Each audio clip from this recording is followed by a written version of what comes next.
Thank you, everyone. We're just going to wait a couple minutes here while everyone gets a chance to enter the room here.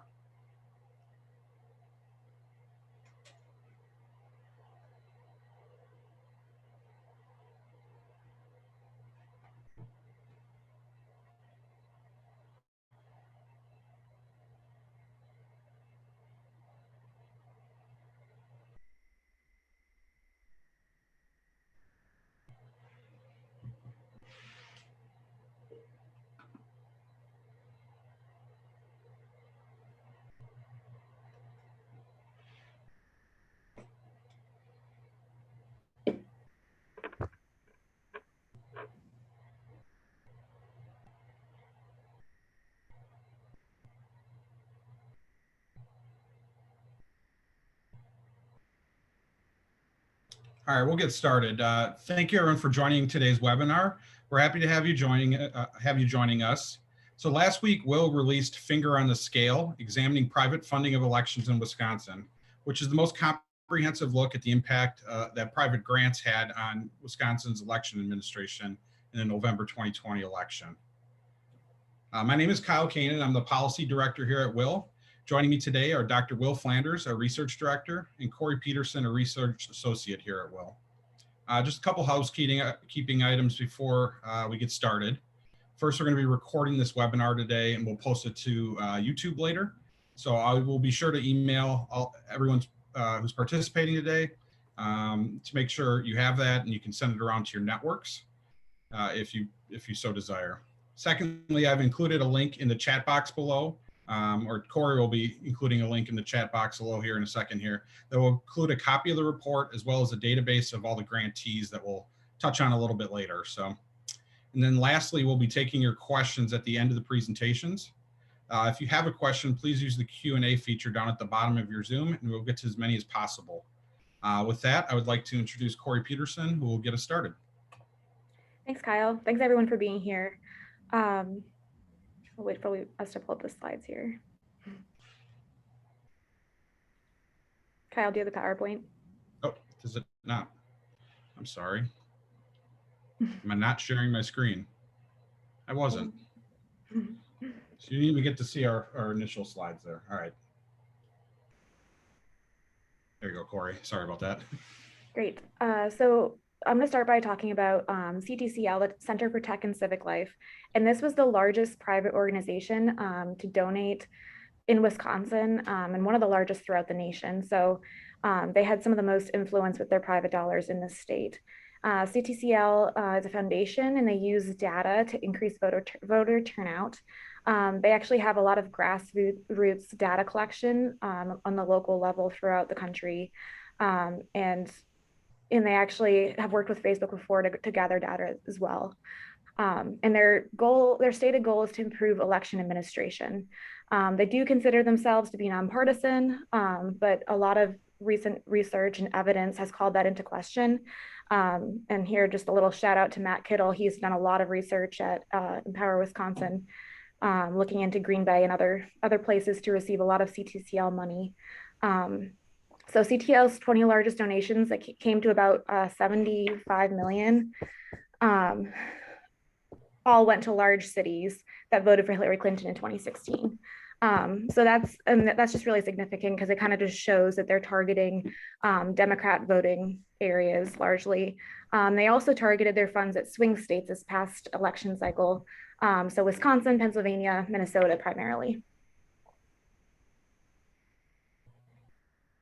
So in Wisconsin, the story began in the summer of 2020. Wisconsin's 5 largest cities, Milwaukee, Racine, Madison, Green Bay, and Kenosha, all applied for $6.3 million. They presented what they called their Wisconsin Safe Voting Plan. And we actually found out through our open records request that this number eventually grew to 8.8 million. They were able to receive from CTCL. And some of the recommendations they included were they were going to encourage and increase absentee ballot voting. They were going to expand strategic voter ed. They were going to do poll worker recruitment and ensure safe and efficient election day administration. So following this donation, this kind of put CTCL on the map for Mark Zuckerberg, who is the CEO of Facebook, and his wife, Priscilla Chan. And before the election, all over the US, they ended up donating 350 million to CTCL. Actually, so 350 million was donated to CTCL to use throughout the US. And just to kind of put that number in perspective, the federal government allocated 425 million that same year for the election security for the November 2020 election. So it's kind of crazy just the amount of money they were able to donate and use through CTCL.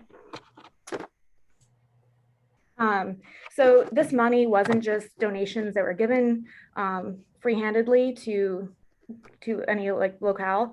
They actually had a lot of strings attached, which we also found out in our research. So CTCL stated ahead of time when different jurisdictions were applying for these grants that they would give preference to jurisdictions that required language assistance under Section 203 of the Voting Rights Act and had a higher percentage of historically disenfranchised residents. And obviously, like language assistance, like that's not something to be against. We're for language assistance. However, this just shows that they were clearly targeting left-leaning cities and locales. In Philadelphia, CTCL required the city to open 800 more voting locations. And then here in Milwaukee, CTCL workers actually participated in ballot hearing, which is part of the ballot counting process. And then in Green Bay, they are actually given keys and access to absentee ballots. All of this is significant because it just shows that they really had a hand in the election. It wasn't just that they were given these large amounts of money.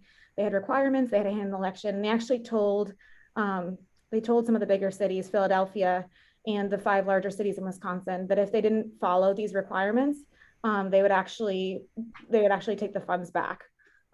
So yeah, this was very much their way of participating in CTCL's way of participating in the election, and trying to influence it in some way. So now I'm going to hand it off to Kyle to kind of explain what we did with our study. Thanks, Corey. So I think I give you a little bit of basis of how we got the data we did. So on CTCL's website, they say that 216 communities around the state received a grant. We sent out 257 records requests to communities. And the reason we had to send requests out to more communities than CTL stated is they didn't really specify which county these communities were in. So for example, we have multiple towns of liberty in the state of Wisconsin. So we had to open records request every one of them to ensure we covered our bases. We eventually received records from 196 communities that received a grant. Some that were listed on the CTCL website had indicated to us that they had actually not received the grant. Some of them had inquired on the grant and ended up not going through with it, and some just hadn't even done anything. So there was a little error rate that we found on the CTCL website. And lastly, I just wanted to note, so we did create a public database that shows all of the money that CTCL dispersed to communities.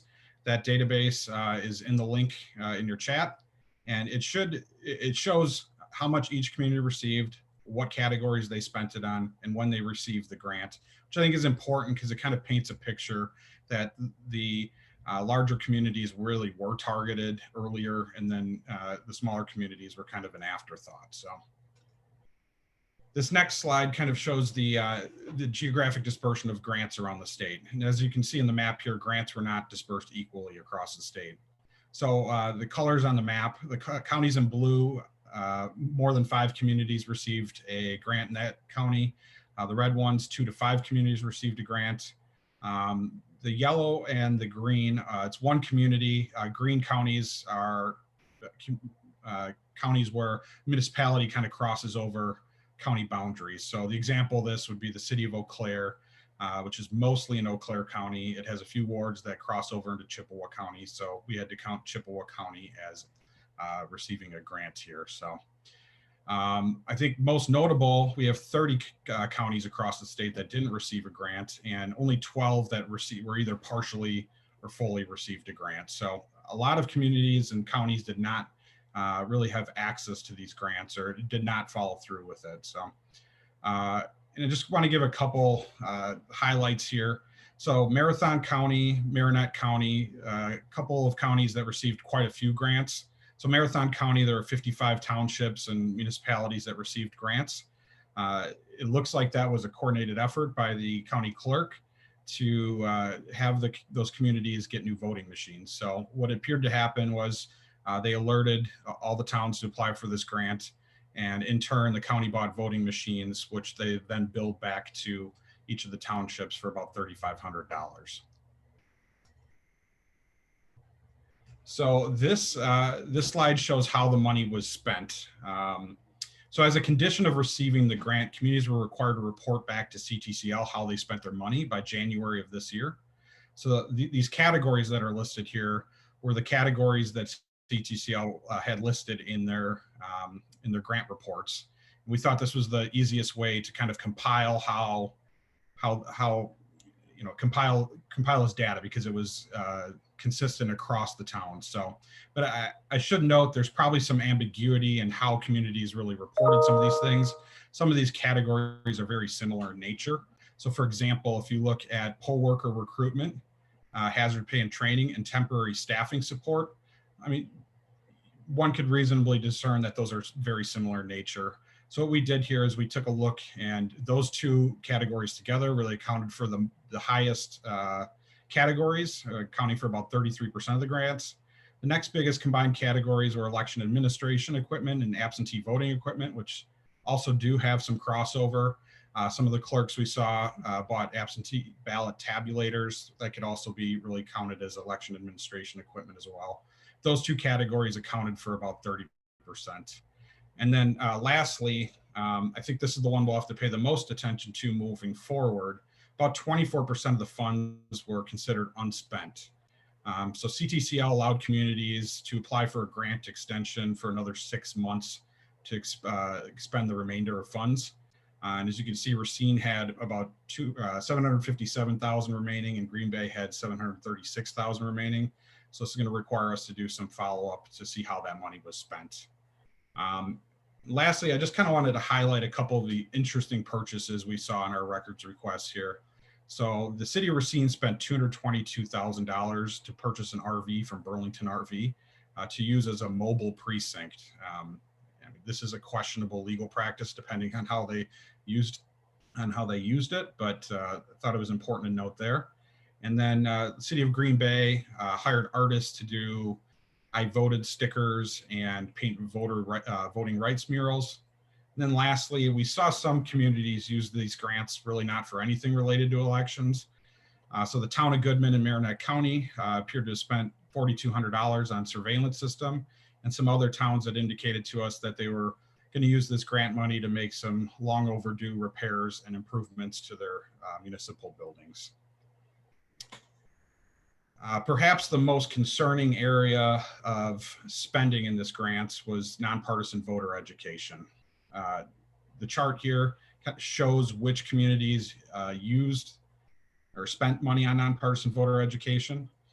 And I think this category would really include a lot of activities that were designed to increase voter turnout. So I'll give you a couple examples here. City of Green Bay, they hired 4 voting navigators to coordinate with community groups and attend events. And their goal was really specifically to increase voter turnout. And the city of Madison hosted several Democracy in the Park events where ballots were collected in person at dozens of parks around the city. I think this has been highly publicized and a lot of people know about that. And while increased turnout really isn't necessarily a bad thing, we should question the wisdom of having local governments run ground games with the goal of increasing turnout, especially when we have them accepting private funding. And as you can see here, about 5.6% of the overall grant spending was on this nonpartisan voter education, but it was really done in left-leaning municipalities. In fact, the municipalities that are listed here went 71.5% for Biden compared to the 49% he got statewide. So you see a big disparity there, and that should be a reason for concern. With that, I'm going to hand it over to Will Flanders. All right, thanks very much, Kyle. So yeah, we've kind of touched on the sort of overall picture here that the grant funds were distributed in a manner that benefited some areas more than others. But I think what, even shows this and drives this point home a little more is that, really there was a bias here, not just to particular counties, but to the largest cities in the state. So when you look at the sort of overall aggregate distribution of funds, the money that was spent and where it went, nearly 90% went to cities with more than 50,000 residents. And then 86%, so the vast majority of that went to those so-called big five cities, the cities of Milwaukee, Madison, Green Bay, Kenosha, and Racine, that were sort of the initial impetus for getting these grants into the state to begin with. And someone might say, it makes sense for the largest cities to receive the biggest amount of money, but the reality is when you add up the population of these cities, it's nowhere near 90% of the population of the state. It's somewhere in the 20% range. So what you can see here is that these two groups really got the lion's share of the funding. On the subsequent slide here, we'll sort of drive this point home a little bit more. It's important to note that most of the cities that got grants. So I think if you talk to the CTCL folks, they'll say they gave funds to whoever asked for them or whoever requested them. But the grant amounts certainly were not equivalent in those communities. Those many communities, about 171, received $5,000 or less. Even on a per capita basis, well, the smallest towns, that might look pretty good. Any sort of reasonable medium-sized community, that's going to be less per capita than it would be in some of our large communities that got in the multiple millions. Just as an example here on the right-hand side, we've put the sort of per capita per voter spending or amount of spending by CTCL. So in Milwaukee, it was about $13 per voter in 2016 that was spent. Green Bay gets really up there at $36. As Corey mentioned, Matt Kittle's done some great research that sort of shows that may be one of the centers for any issues that we have with these grants. Racine got the largest of all at $53 per voter. Racine kind of was, I think, the overseer of the overall project. They were sort of coordinating it, and they got some additional funding in regards to that. Down here towards the bottom, though, you see what we would often consider to be more conservative-leaning areas, and they had substantially less per person than these other municipalities. So Appleton at 51 cents per voter, Waukesha at $1.18, and then you have places like Oshkosh, which didn't even apply for a grant and didn't receive a grant. Go on to the next slide. So what we see here is the largest cities got about $8 more per voter, and the ones that really suffered are those that are between 5,000 and 10,000 people.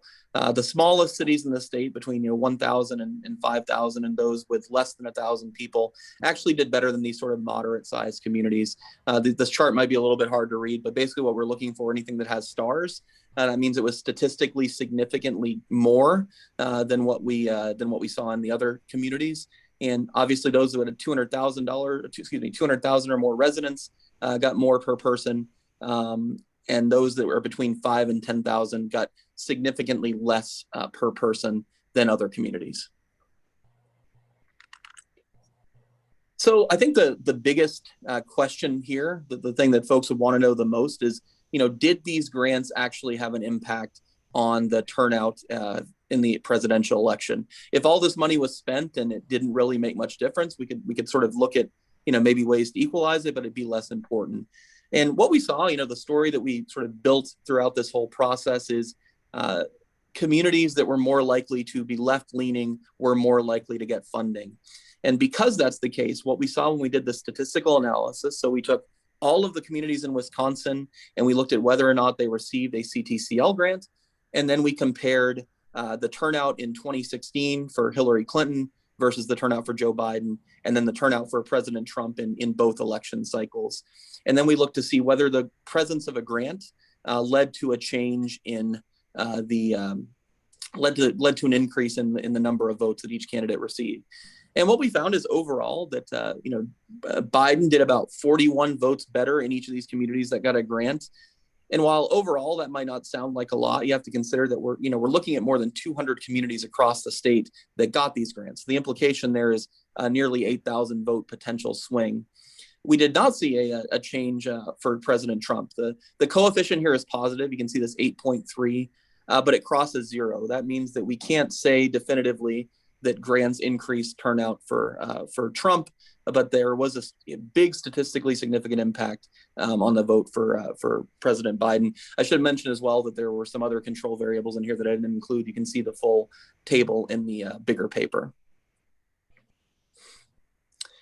So I think, it's important to note here that while this alone wouldn't have been enough to overturn the results of the election, there have been elections in Wisconsin where this could have made a difference. I'd certainly put an asterisk on the first one here, the Prosser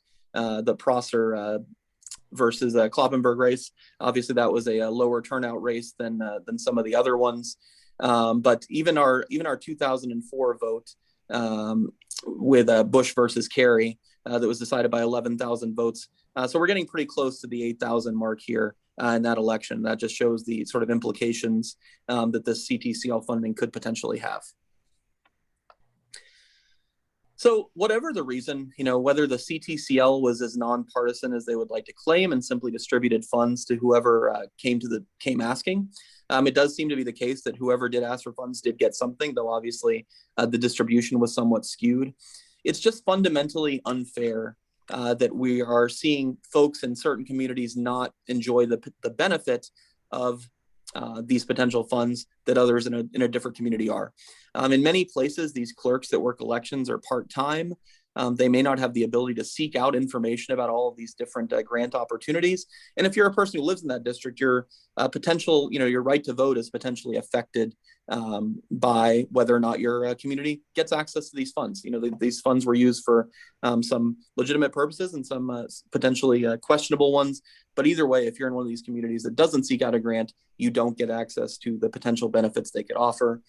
There is, as folks may be familiar, there was a bill that's been passed recently out of both chambers from Senator Strobel and Nalen that would look to reform this. And the basic goal of this bill is to say if there are private funds that are brought into the state, they need to be distributed in an equitable manner to all individuals, so that everyone in the state, regardless of where you live, has the same potential to benefit from whatever it can provide.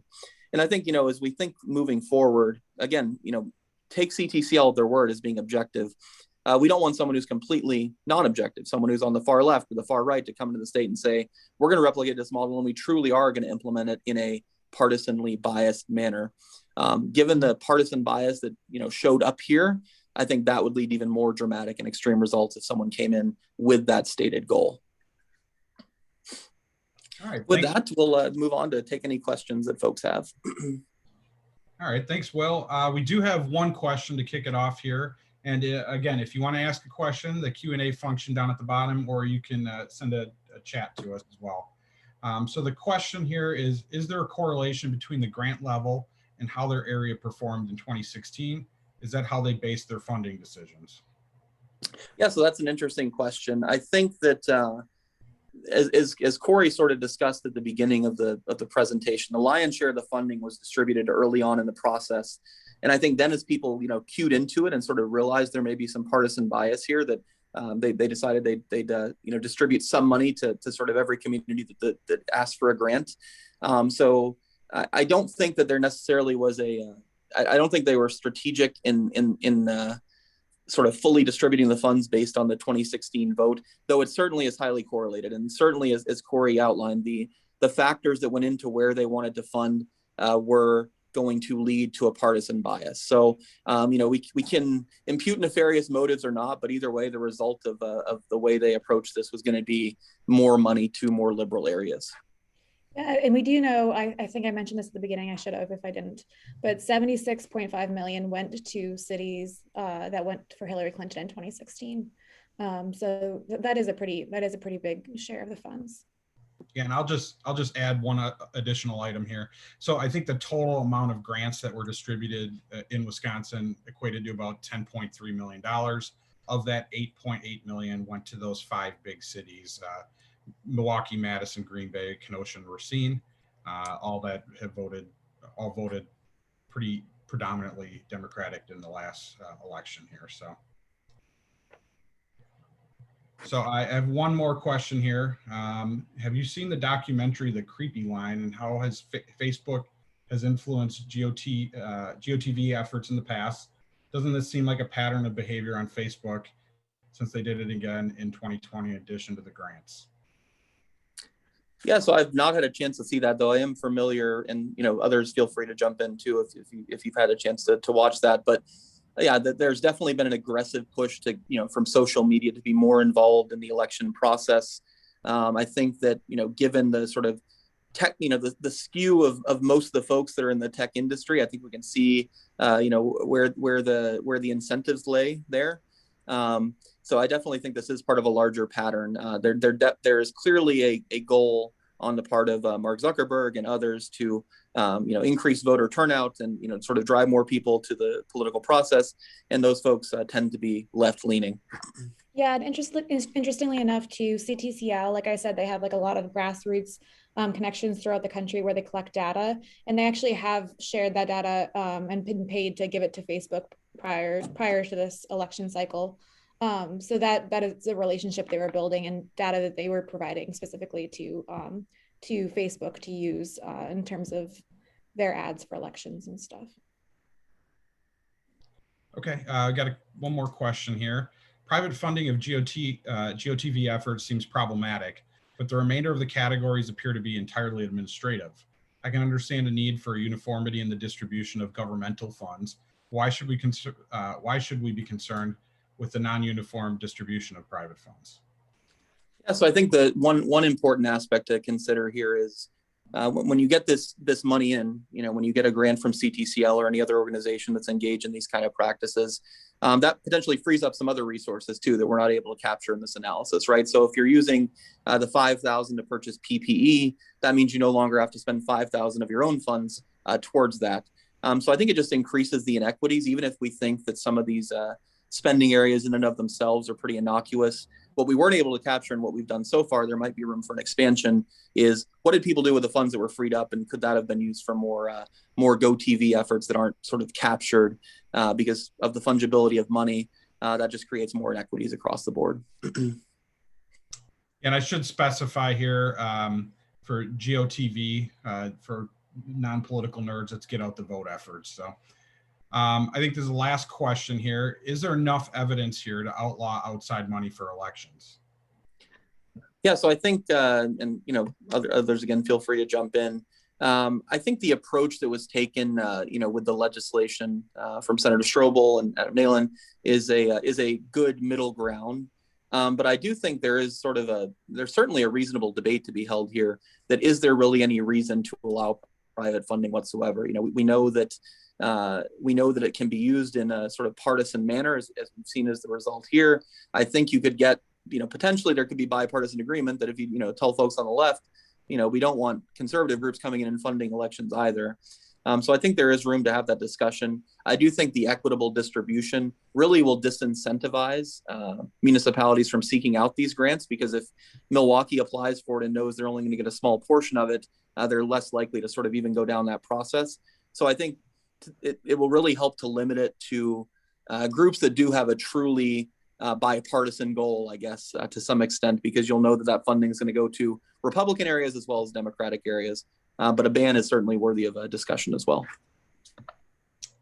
Okay. The last question I had, which might be my favorite, was how can we support Will's mission here? And I will say you can go to our website, www.will-law.org. You can donate there. You can sign up for our newsletter, which I definitely encourage you to do. We do a lot of great work, both on the policy side and the litigation side, and it's the best way to really stay in touch with all the things we're working on. So with that, I just want to thank everybody for taking the time out to join this today. And if you have any questions, both my email and Dr. Flanders' email are on the screen right now, and you can contact either one of us. So thank you, everybody. Thanks, guys.